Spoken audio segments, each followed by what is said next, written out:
Being born in a middle class or a lower middle class is a big bonus. ಯಾಕೆ bonus? ಯಾಕೆ ರಾಜ bonus?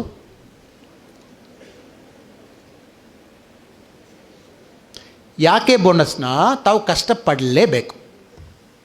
ಇನ್ನು sir ಕಷ್ಟಪಡೋದೆಲ್ಲ ಬೋನಸ್ಸನ್ನು ಹೇಳ್ತೀರಾ? ಎಲ್ಲ ಈಸಿಯಾಗಿರಬೇಕು. ಸಿಂಪಲಾಗಿ ಒಂದು ಹೇಳ್ತೀನಿ. ಬೆಂಗಳೂರಲ್ಲಿ ನಾನೊಂದು ಜಾಗದಲ್ಲಿ ಇದ್ದೀನಿ. ನಮ್ಮ ಪಕ್ಕದ ಮನೆಯಲ್ಲಿ ಕೆಲವು ಹುಡುಗರಿದ್ದಾರೆ, ಅಪಾರ್ಟ್ಮೆಂಟು ಬೇರೆ ಬೇರೆ ರೀತಿಯಲ್ಲಿ.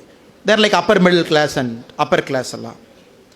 ಅವ್ರ ಬೆಳಗ್ಗೆ ಏನಾಗ್ತದೆ, ಫುಲ್ ಅಪಾರ್ಟ್ಮೆಂಟ್ ಏರ್ ಕಂಡೀಷನ್ ಇದೆ. ಅವ್ರ ಅಪಾರ್ಟ್ಮೆಂಟ್ಲಿಂದ ಔಟ್ಸೈಡ್ ಬಂದ ತಕ್ಷಣ ಕಾರ್ ಏರ್ ಕಂಡೀಷನ್ ಇದೆ, ಎ ಸಿ ಇದೆ.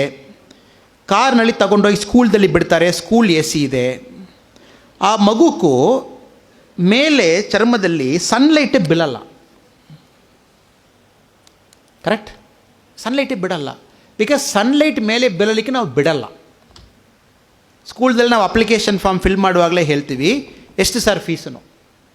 ಅವ್ನು ಫೀಸ್ ಒಂದು 6 ಲಕ್ಷ ಹೇಳಿದಾವೆ, ನಮಗೊಂದು ಸಮಾಧಾನ. ಅಪ್ಪ 6 ಲಕ್ಷ ಹೇಳ್ತಾರೆ, ಭಾಳ ಸಂತೋಷ, ಒಳ್ಳೆ ಸ್ಕೂಲ್ ಇರಬೇಕು. ಕರೆಕ್ಟ್? ಆಮೇಲೆ ನೆಕ್ಸ್ಟ್, ಸರ್ ಸ್ಕೂಲ್ನಲ್ಲಿ ಎ ಸಿ ಇದೆ ಸರ್? ಎಲ್ಲ ಎ ಸಿ ಇದೆ, ಬಸ್ನಲ್ಲಿ ಎ ಸಿ ಇದೆ, ವ್ಯಾನ್ನಲ್ಲಿ ಎ ಸಿ ಇದೆ, ಕ್ಲಾಸ್ ರೂಮಲ್ಲಿ ಎ ಸಿ ಇದೆ. ಇತ್ತೀಚೆಗೆ ಒಂದು ಸ್ಕೂಲ್ ನೋಡಿದ್ದೀನಿ, ಟಾಯ್ಲೆಟು ಏರ್ ಕಂಡೀಷನ್ ಮಾಡಿದ್ದೀವಿ. ಯಾಕೆನಾ ಗೇಮ್ ಚೇಂಜರ್ನ ಹೇಳ್ತಾರೆ. ನಾವು ಮಾತಾಡುವ ಗೇಮ್ ಚೇಂಜರ್ ಬೇರೆ, ಅವರು ಮಾತಾಡೋ ಗೇಮ್ ಚೇಂಜರ್ ನನ್ನಲ್ಲಿ ಇಷ್ಟು ಫೆಸಿಲಿಟಿ ಇದೆ. ಸೊ ಆ ಮಗು ನಾಳೆ ಇದೆಲ್ಲ ಓದಿಕೊಂಡು ಬೀದಿದಲ್ಲಿ ಬಂದು ಒಂದು ನಾಯಿ ಫೇಸ್ ಮಾಡಲಿಕ್ಕಾಗಲ್ಲ. ಇದರ ರಿಮೈನಿಂಗ್ಲೇ ಬಿಡೋಣ, ರಿಮೈನಿಂಗ್ ಡಾಕ್ಟರ್ ಆಗಿ ಇಂಜಿನಿಯರ್ ಆಗಿ ಬೇಡ. ಒಂದು ನಾಯಿ ಫೇಸ್ ಮಾಡಲಿಕ್ಕಾಗಲ್ಲ. ನಾಯಿ ಫೇಸ್ ಮಾಡೋದು ಕಷ್ಟ ಬ್ರದರ್. ಒಂದು ಬೀದಿದಲ್ಲಿ ನಾಯಿ ಫೇಸ್ ಮಾಡೋದು ಕಷ್ಟ. ನಾವು ಯಾರಕ್ಕೂ ಏನೇನೋ ಮೈಕ್ನಲ್ಲಿ ಮಾತಾಡಬಹುದು. ಒಂದು ನಾಯಿ ಫೇಸ್ ಮಾಡೋದಕ್ಕೆ ಒಂದು ಕೆಪಾಸಿಟಿ ಬೇಕು. ಅದು ಬರ್ತದೆ, ಸ್ವಲ್ಪ ಮಿಸ್ ಮಾಡಿದ್ದೇನೆ ಇನ್ನೊಂದು ಡಾಗ್ ಕರೀತದೆ, 2 ಬಂದುಬಿಡ್ತದೆ. ಆಮೇಲೆ ಅಟ್ಯಾಕ್ ಮಾಡಲಿಕ್ಕೆ ಸೈಡ್ಲಿಂದ ಒಂದು 2 ಬರ್ತದೆ, ಎಲ್ಲಿನ ನಾಳೆ ಇರ್ತದೆ, ಅದು ನಿಮಗೆ ಉರ್ರು ನೋಡ್ತದೆ. ಕರೆಕ್ಟ್? ಇಲ್ಲಿ 2 ಪ್ರಾಬ್ಲಮ್. ನೀವು ಫಸ್ಟಾ, ನಾಯಿ ಫಸ್ಟಾ? ಯಾರು ಫಸ್ಟ್ ಅವ್ರು ಎಸ್ಕೇಪ್. ಅದು ಇದೆ, ನೀವಿದೆ, 2 ಜನ.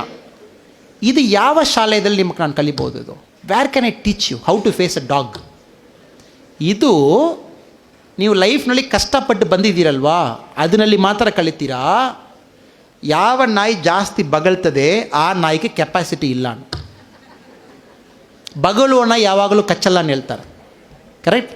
ಸೈಲೆಂಟಾಗಿರುವ ನಾಯಿ ಬಂದು ಸೈಡ್ನಲ್ಲಿ ಬಂದು ಕಚ್ಚಿಬಿಟ್ಟು ಹೋಗಿಬಿಡ್ತದೆ. ಸೊ ಯಾವ ನಾಯಿ ಜಾಸ್ತಿ ಬಗಳ್ತಾರೆ ಧೈರ್ಯವಾಗಿ ನಾಯಿ ಪಕ್ಕ ಹೋಗ್ತೀರಾ. ನಾಯಿಗೆ ಭಯ, ಅಯ್ಯಯ್ಯೋ ಇವ ಹೊಡೆದು ಬಿಡ್ತಾನಪ್ಪ, ನಾವು ಎಸ್ಕೇಪಾಗಿ ಓಡೋಗಿಬಿಡ್ತದೆ. This is teaching of life. ನಾಳೆ ನೀವು IPS ಅಧಿಕಾರಿಯಾಗಿ IAS ಅಧಿಕಾರಿಯಾಗಿ ಮೇಲೆ ಸ್ಟೇಜ್ ಮೇಲೆ ನೋಡಿದ್ವಿ. ತಾವೊಂದು ಕೋಮುಗಲಭೆ ಅದೊಂದು ಕಡೆ ಹೋಗ್ತೀರ, 10,000 ಜನ 20,000 ಜನ ಇರ್ತಾರೆ. ಅಲ್ಲೆಲ್ಲ ಪ್ಯೂರ್ ಕಾಮನ್ ಸೆನ್ಸ್ನಲ್ಲಿ ನೀವು ಸಾಲ್ವ್ ಮಾಡಬೇಕು. ಏನು ಬಂದು ಬುಕ್ಸು ಏನಿಲ್ಲ.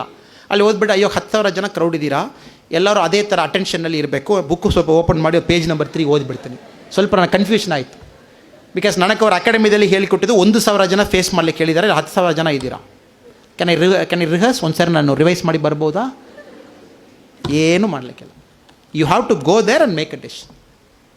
ಇದೆಲ್ಲ ಬಂದು ಬ್ರದರ್ ಯಾವ ಶಾಲೆಯಲ್ಲಿ ಟೀಚ್ ಮಾಡಲಿಕ್ಕಾಗಲ್ಲ. All this is taught by life.